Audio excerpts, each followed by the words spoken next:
You all remember hearing about the Great Fires, the Chicago Fire, the San Francisco Fire, even the great blazes that reshaped New York and New Orleans. But I bet you haven't heard about the one that happened in Paris, Texas.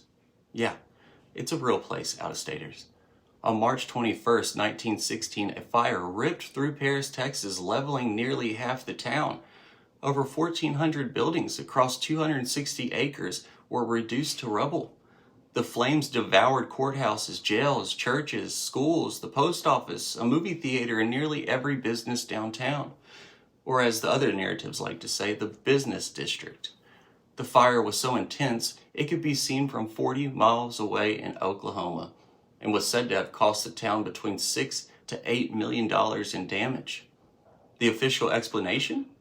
Well, of course it's just like all the other great fires, it's shady as hell. A stray spark, maybe from a passing train or maybe from a burning pile of trash.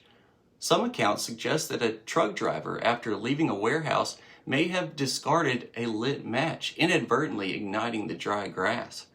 Yeah, seriously. But does that explain the sheer scale of the destruction? Do these explanations ever explain the aftermath photos?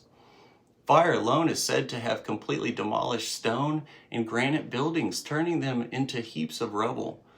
Wood and shingles burning, sure, but how does an ordinary fire reduce entire stone structures to the ground in this way? Then you learn that to stop the flames, officials dynamited buildings, hoping to create fire breaks. Y'all didn't learn from Chicago that that doesn't work? The explosion just fueled the fire even more. How convenient. If fire alone wasn't enough to wipe out the town, dynamite'll sure do it. Hey, there's a fire started and it's pretty bad. What do you want me to do? Let's blow it up. Yeah, make more sparks, more fire, for sure. Like what? And let's talk about timing. Earlier that very day, the city's elite gathered at the Rotary Club picnic, celebrating the city's booming growth. Its 5 railroads, and the wealth pouring in from cotton. Hours later, that thriving city was reduced to ashes. 51 days of drought, 50-mile-per-hour winds, a conveniently placed spark. Sure, we could chalk it up as coincidence, a coinky-dink.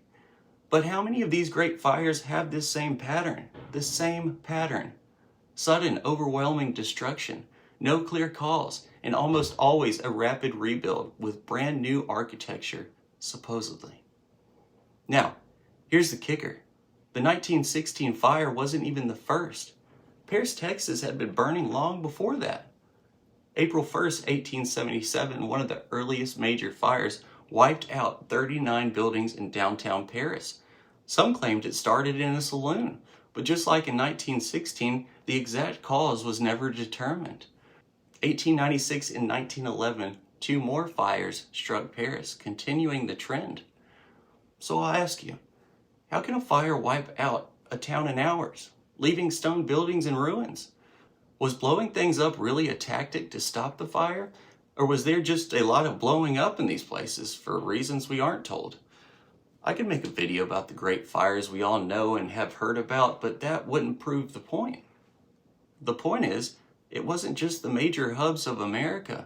These fires affected little old Paris, Texas, and many other towns like it. Hell, after Paris's fire in 1916, it only took 3 years to rebuild.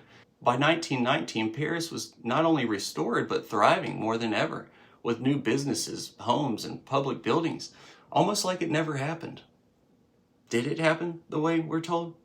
If you include Paris, Texas, with the hundreds of other fires across the U.S. and the world, doesn't it seem like a great way to wipe the slate clean and start over? As y'all know, I'd love to hear from you. I'm so curious what the rest of the public thinks, good or bad. So, love y'all, and have a good day.